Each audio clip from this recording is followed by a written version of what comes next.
In 1974, Carla Walker was a 17-year-old junior at Western Hills High School in Fort Worth, Texas. Just 4'11", Carla had honey blonde hair that fell below her shoulders. She was dating Rodney McCoy. He was described as a wiry, good-natured kid who was the quarterback of the football team. Rodney and Carla talked about enrolling together at Texas Tech University. She told her closest friends that she had no doubt that she and Rodney would someday marry and start a family. The evening of February 16th of 1974, Rodney arrived at the Walkers' home in Benbrook in far west Fort Worth to take Carla to the school's Valentine's Day dance. When the event ended around 11:30, Rodney invited another couple to cruise Camp Bowie Boulevard and the Benbrook traffic circle with him and Carla. They stopped at a couple of teen hangouts, Mr. Quick Hamburgers, and Taco Bell. After dropping off the others, Rodney and Carla drove to a nearby bowling alley, Brunswick Ridgely Bowl, where Carla used the restroom. Not long after Carla climbed in the car, the passenger door flew open.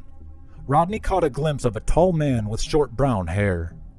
He began bludgeoning Rodney over the head with the butt of a pistol. At some point, the gun's magazine clip dislodged and fell into the parking lot. The man grabbed Carla. Rodney, barely conscious, heard him say, "You're coming with me, aren't you, sweetie?" "Rodney, go get my dad," Carla said. "Go, get my dad." Rodney came to the driver's seat sometime around 1 a.m. He sped to the Walkers' home, which was less than a mile away. He drove up over the curb onto the front lawn and slammed on the brakes. Carla's parents, Leighton and Doris, were still awake playing dominoes in the dining room with relatives. Carla's little brother Jim, who was 12 years old, and her elder sister Cindy, who was 18, were in the living room watching television. They heard someone banging at the front door and were stunned to see Rodney, blood dripping down his face. He was frantic. "Mr. Walker, they've got her," he shouted. "They're gonna hurt her bad." Leighton, a retired Air Force lieutenant colonel, grabbed his pistol and raced to the bowling alley. Doris dialed the operator on the family's rotary phone and asked to be connected to the police. Searching the parking lot, they found Carla's purse along with the magazine clip that had been ejected from the assailant's weapon. Other cops drove the surrounding streets in squad cars, scanning for any sign of Carla. After the sun rose, more joined the hunt. Peering through binoculars, a few circled the city in helicopters. When classes resumed on Monday morning, detectives visited Western Hills High. They studied contact sheets of photos taken at the dance looking for anyone who seemed out of place. They stopped kids in the hallways asking if they knew anyone who would want to hurt Carla. On February 20th of 1974, 4 days after Carla's disappearance, two of the officers assigned to look for her were driving along a remote 2-lane road near Benbrook Lake about 5 miles southwest of the bowling alley. They spotted a culvert and a concrete tunnel built to let water flow beneath the road and pulled over to peer inside. They saw a young woman lying on her back. Her face and neck were covered with scratches and deep bruises. It was Carla. It appeared that she had been strangled because there were no ligature marks around her neck. Investigators believed that the culprit had choked her using his hands. News of what happened to Carla covered almost the entire front page of the Star-Telegram. Her funeral, which was held at the Western Hills Church of Christ, was attended by more than 1,250 mourners, far more than the small sanctuary could hold. Fort Worth officials formed a task force of detectives from the area's police departments. The group didn't have much to investigate. No fingerprints had been identified on Carla's body or clothing. The blood on her dress had come from Rodney's head wounds. Traces of bodily fluid had been found, but the technology did not yet exist to identify a person from their DNA. And in that era, there were no surveillance cameras in parking lots and no license plate readers on the sides of the highways. The group did set up a 24-hour telephone tip line. At the downtown police headquarters, officers sat behind metal desks, sipping lukewarm coffee and listening to citizens pass on the names of men they believed were responsible. The detectives were told by various callers that Carla's life was taken by a pair of marijuana dealers, by a carnival worker at the Fort Worth Stock Show and Rodeo, and by a quiet young man who often bowled alone at the alley where Carla had been kidnapped. They heard stories about a boy who had supposedly gotten into an argument with Rodney at Mr. Quick Hamburgers the night before the dance. The detectives also hired a hypnotist to try to draw more details out of Rodney, who suffered a head injury during the incident. But the most significant memory he managed to recall was that Carla's kidnapper had been wearing a brown or tan cowboy hat.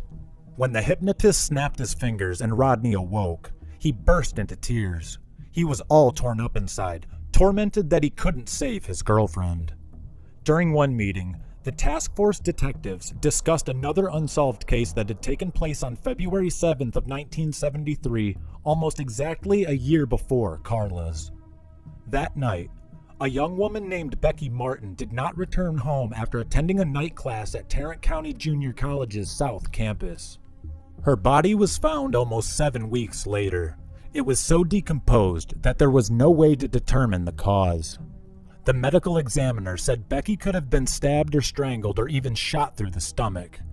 What most intrigued the detectives about Becky's case was where her body had been found, in a culvert just outside the city limits. The two girls in two culverts, a year apart. It just seemed too coincidental for investigators. Although they said nothing publicly, the investigators began looking for a serial offender. By March, a month after Carla's life was taken, all the task force had to go on was one small lead. The detectives learned that the magazine clip found in the bowling alley parking lot belonged to a newer Model 22 Ruger handgun. They asked the federal government's Bureau of Alcohol, Tobacco, and Firearms to provide them with the names of anyone living in Fort Worth who had purchased that model. The ATF came up with a list of a couple dozen people, and the task force set out to interview each one of them. One man on the list was 31-year-old truck driver named Glenn McCurley. McCurley was raised in West Texas, the eldest of 3 boys. When he was a teenager, his parents sent him to the Westview's boys' home in southwestern Oklahoma. Westview, which is sponsored by the Churches of Christ, promotes itself as a place for those who are deprived due to sickness in their family, boys experiencing significant problems in living with their family, boys needing supervision, and delinquent boys, those who have violated the law but who are not in need of treatment or detention, and abandoned, abused, or neglected boys. It's not clear why McCurley was sent to the home or precisely how long he was there, but his stay clearly wasn't transformative.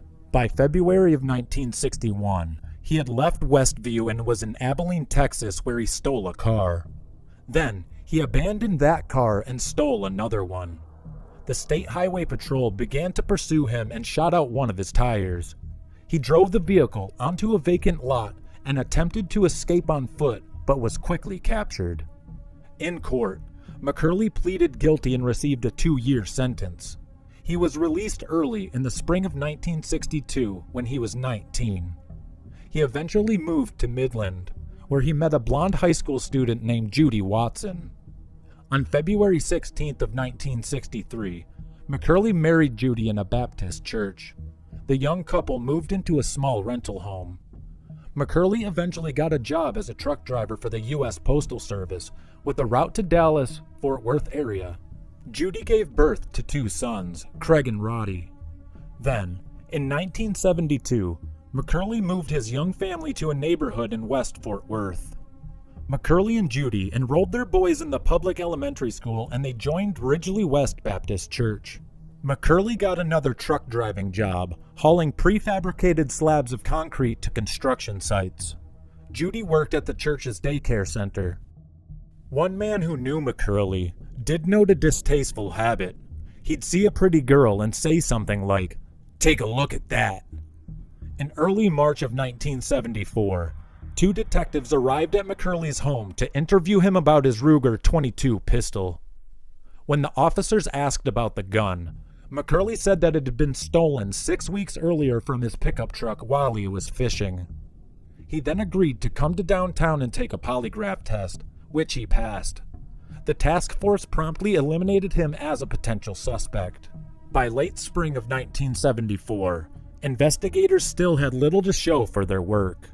The task force didn't officially disband, but many of the detectives were ordered by their supervisors to return to their other cases. Strangers would occasionally call the Walkers' house, many of them anonymously, claiming they had information about who ended Karla's life. Layton talked to all of them. He took notes and kept them in a metal box the size of a cigar box. He wrote down names and addresses of potential suspects, and he drew circles on maps where he had been told the culprit lived. He was not going to rest until he knew the man responsible was behind bars. When Karla's younger brother Jim turned 16 and got his driver's license, he began spending his free time helping his dad hunt for the perpetrator. Sometimes on the anniversary, he would prowl the parking lot of the Brunswick Ridgely Bowl looking for anyone suspicious. Jim took boxing lessons at the Panther Boys Club, joined the high school's wrestling and football teams, and went on long runs through his neighborhood. "I wanted to be ready in case I ever came across the culprit," Jim said. "My plan was to overpower him and take him someplace far away, maybe somewhere out in West Texas where no one can hear him scream." On February 19th of 1977, almost precisely 3 years after Karla's body was found, someone came across the body of 25-year-old June Ward, a vocational nurse lying next to a curb in South Fort Worth. June was naked except for a bra strap wrapped around her neck. She'd been strangled and beaten over the head with what the one reporter described as a sharp, heavy object. Detectives who had worked on the Karla Walker task force couldn't help but notice the similarities between the two crimes. Then, on July 9th of 1980, the body of a 19-year-old woman named Denise Hogue, described in the newspaper as an unemployed drifter, was found a few feet from a creek bridge in South Fort Worth. She too had been strangled. 2.5 years later, in February of 1983, the body of Christy Tower, a waitress at the family Billy Bob's Texas nightclub in the Stockyards, was discovered in a field north of the city. Her hands were bound with electrical wire, and another wire was twisted around her neck. Like the other crimes, Christy's case remained a mystery. Though, a few days after her body was found, detectives received a curious bit of news. They learned that Christy's purse had been found in a dumpster behind Cheers, a bar on Champ Bowie Boulevard. Cheers was only a half a mile from the Brunswick Ridgely bowling parking lot, the place where Karla had been kidnapped in February of 1974. Residents were getting more worried about the prospect of a serial offender. Such concerns grew when Catherine Davis, a 23-year-old aspiring model, went missing on September 9th of 1984. Her body was found in a field in far South Fort Worth. About a month later, on October 19th, Marilyn Hartman, a 25-year-old middle school teacher, was found gagged and strangled in her Fort Worth bedroom. Just 3 days after that, Cindy Heller, a 23-year-old Texas Christian University graduate and former beauty contestant, disappeared after last being seen near Hewlin Mall. She was later found strangled in a creek bed on the Texas Christian University campus. The tragedies kept piling up. On November 26th of 1984, Catherine Jackson, another local middle school teacher, was found naked in her bathtub with the water still running. She had been strangled with a cord. 2 weeks after that, Angela Ewert, a 21-year-old part-time model and programmer for an FM rock station, left her fiancé's house in southwest Fort Worth. The following day, her car was found abandoned by a highway in a southern part of the city, and her decomposed remains were eventually discovered in a field north of Fort Worth. On the evening of December 22nd, just days before Christmas, 21-year-old Regina Grover was seen with her boyfriend walking out of the Keg, a restaurant on Camp Bowie. She was found the next day, strangled and drowned in a creek under a bridge in North Fort Worth. Her boyfriend, who was found in his bed at his apartment, had been fatally bludgeoned. Fort Worth women, especially those living in the southwestern part of the city, were panicking. Local media reported on skyrocketing gun and mace sales. When the police department offered a free seminar on self-defense, more than 3,000 attended, most of them women. The police department formed another task force. "We're going to break this thing," Police Chief H.F. Hopkins promised. Detectives questioned every suspect, from ex-cons with long rap sheets to a freelance photographer. The investigation, though, was fruitless. The only welcome news was a lull in crimes.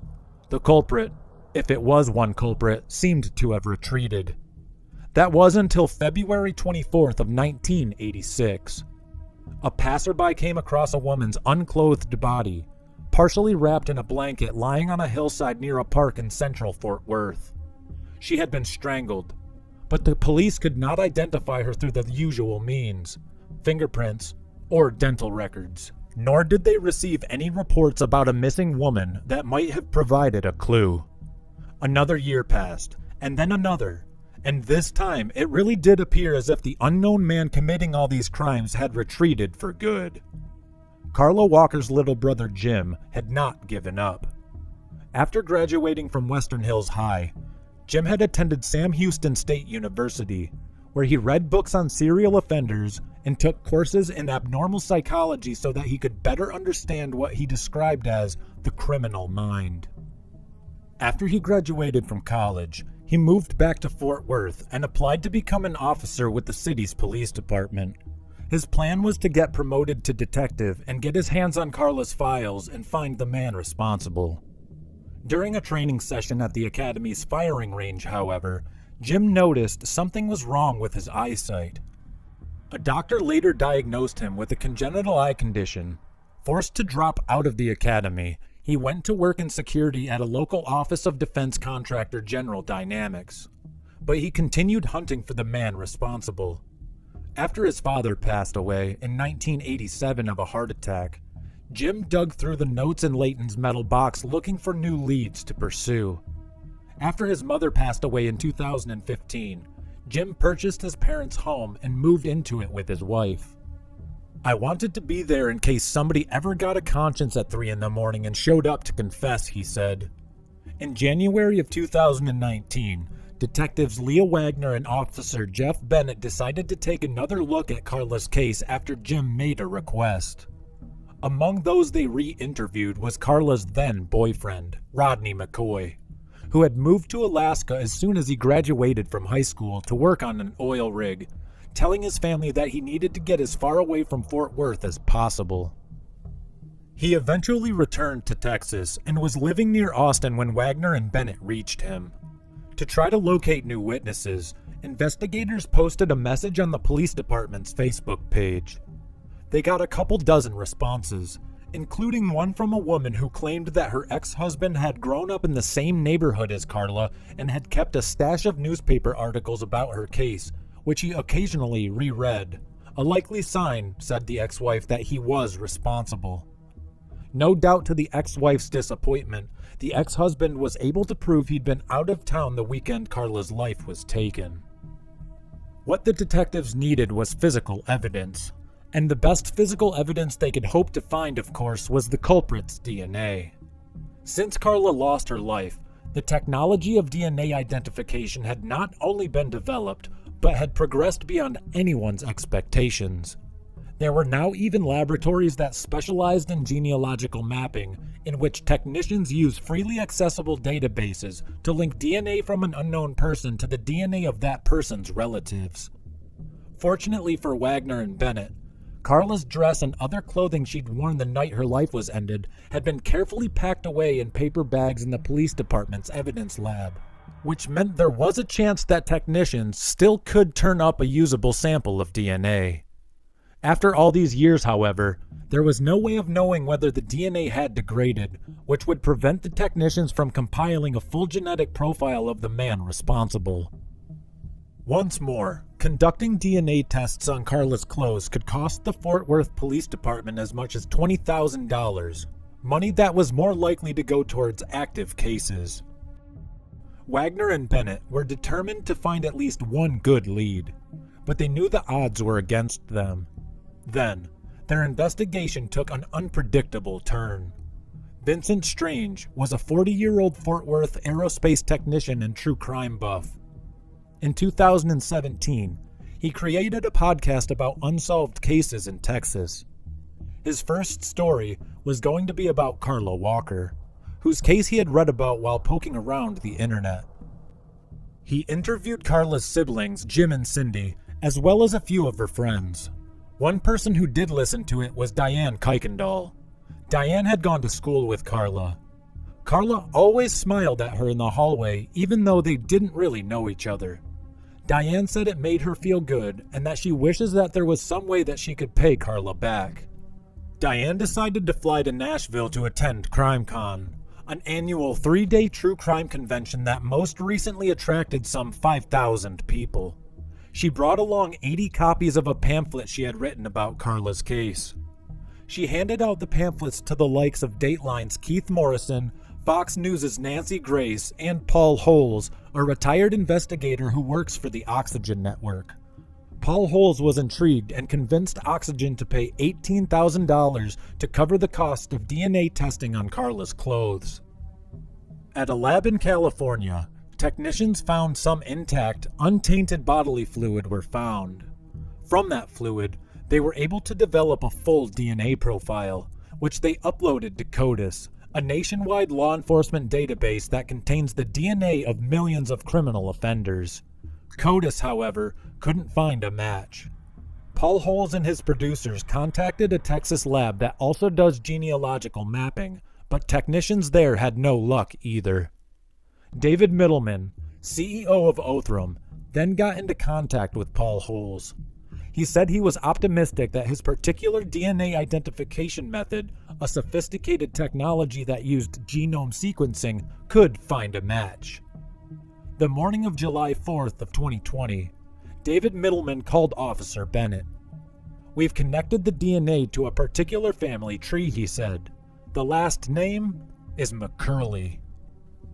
After some further testing and police work, Middleman and Bennett landed on Glenn Samuel McCurley Jr., who had been living in Fort Worth at the time of Carla's demise. Bennett saw Glenn McCurley Jr. was the truck driver who had told the police back in 1974 that his Ruger 22 had been stolen.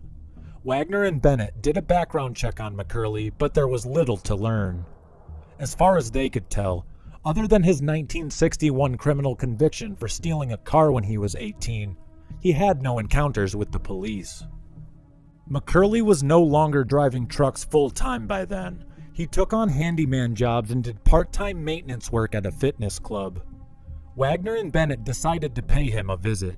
They arrived unannounced at the McCurleys' home. McCurley and his wife Judy politely invited the detectives into the living room and chatted amiably. McCurley talked about his old truck driving gigs. Judy said she had spent 32 years at Ridgely West Baptist Daycare Program, finally retiring in 2004 because of health issues. She also mentioned that her husband suffered from diabetes and that he'd recently had surgery to remove a tumor the size of a quarter on his liver.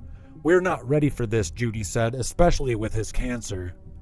Finally, McCurley asked the detectives, his voice raspy, "What do y'all want to talk about?" "We're going to take you way, way back," Wagner said. "Back in 1974. Y'all were living here at the time, so you may have heard about it. There was a young lady kidnapped from a bowling alley." "I know exactly which one you're talking about," Judy immediately said. "Carla Walker." Judy later told detectives she could remember where the Walker family lived on Williams Road. "They kept her room the same way it was," she said. "They kept her car still parked in the driveway for years and years. You'd drive by and see that car parked in the driveway, and it was just absolutely heartbreaking." Detective Wagner said that she and Bennett had reopened the investigation and were contacting those who had been interviewed by police in 1974. "It's a huge case," she said, "and we saw at one point they had talked to you, Mr. McCurley." Wagner asked McCurley if she could take a DNA sample. It would be the easiest way to eliminate him as a suspect, she explained. McCurley hesitated. Then he took a pen, signed a consent form, and opened his mouth so Wagner could dab the inside of his cheek with a Q-tip. Looking on, Judy told the detectives, "I hope you find out who was responsible. That girl needs to be remembered as someone who mattered." 11 days later, after lab techs verified that the DNA from McCurley's cheek perfectly matched the DNA found on Carla's bra strap, the members of the U.S. Marshals North Texas Fugitive Task Force arrived at his house to arrest him. He was driven downtown to the police department, where he waived his right to have a lawyer present during his interrogation. For several minutes, he sat alone in an interview room. At first, he denied any involvement. He claimed he had never seen Carla Walker before. Finally, he said with tears welling in his eyes, "Okay, I did do it, I guess." He told the detectives that on the afternoon of February 16th of 1974, he had drunk whiskey and beer for several hours. He said he began driving around and parked in some parking lots. At one point, he drove to the bowling ball place. It seemed as if McCurley was about to confess. Instead, he told the detectives he'd heard a girl screaming in a nearby car. "I went over there to see if I could help. This big guy had her up against the door, jerking her around." McCurley said he opened the front passenger door and gotten into a tussle with the boy. He pushed him off Carla, led her back to his car, and then drove her to another parking lot. She started hugging me, thanking me, and one thing led to another. He claimed that everything that happened between him and Carla was consensual, and he did not know what had happened to her after that. After speaking to his court-appointed attorneys, McCurley pleaded not guilty. His attorneys argued in their court filings that Othram Lab's DNA test was flawed and that Wagner and Bennett had coerced McCurley into a false confession. The attorneys also portrayed McCurley as feeble. This man poses no threat to anyone. As far as I can tell, he has led an utterly uneventful life. 9 months later, on June 16th of 2021, the first pretrial hearing open to the public took place. Wearing a green jail-issued jumpsuit, McCurley was pushed into the courtroom in a wheelchair. When the actual trial got underway, a few months later, Carla's boyfriend Rodney testified about the night she vanished. Retired Detective Jim Minter took the stand to talk about the original investigation into Carla's case, and Wagner and Bennett testified about their own police work. Prosecutors D'Avignon and Emily Dixon unfolded the powder blue dress Carla had been wearing the night she was abducted and presented it to the jury. They also played 3 hours of the videotaped interview that Wagner and Bennett had conducted with McCurley after his arrest. And then, the prosecutors revealed a surprise piece of evidence, McCurley's .22 Ruger, which he claimed had been stolen. Police had discovered it during a search of his home hidden away in a compartment above a door. The case, of course, was open and shut. On the third day of the trial, McCurley changed his plea to guilty, and the judge quickly sentenced him to life in prison. In the aftermath of the trial, there were still a lot of questions. Why would Glenn McCurley, a man with no violent criminal record, have committed such a sadistic crime? Was it an impulsive, drunken act? Or was McCurley a depraved serial offender who was also responsible for taking the lives of other young Fort Worth women? And if he was a serial offender, why did he suddenly stop in the mid-'80s? Did he have a genuine change of heart? Was that even possible? Investigators believe McCurley is responsible for many other crimes, and the investigations are currently ongoing.